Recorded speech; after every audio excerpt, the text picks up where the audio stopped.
Our reading this morning is from the Gospel that tells the story of Jesus' encounter with a widow in the town of Nain in Galilee.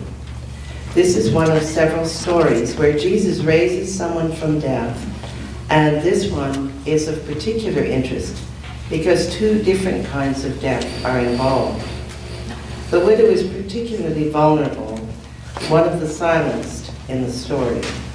She is a widow, which means she has already lost the primary male obliged to look after her, and now she has lost her only son, her only source of support, and her last connection to her husband's family. As the story begins, the son is dead, but so too is his mother. Without any significant male in her life to look after her, the woman is as good as dead in her society.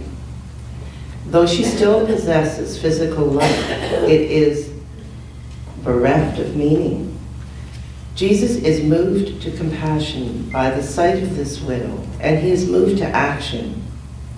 If healing is understood in antiquity as the restoration of meaning to life, then the question is, whose life has had great meaning restored, the son or his mother? It would seem that the young man restored to life was restored to a comfortably secure male existence in Mediterranean culture. The widowed mother, on the other hand, who has lost her son, lost everything of value in her world. To have her son restored by Jesus is to have been given a new lease on meaningful life in that world. And here is the reading from Luke.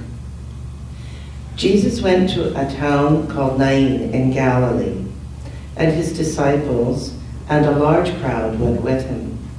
As he approached the gate of the town, a man who had died was being carried out.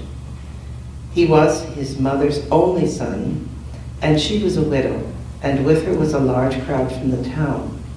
When Jesus saw her, he had compassion for her and said to her, "Do not weep."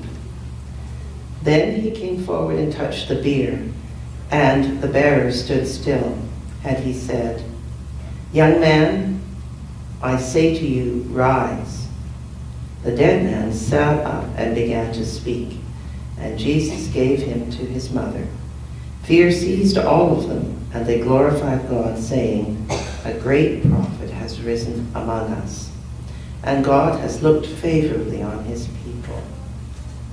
This word about him spread throughout Judea and all the surrounding country.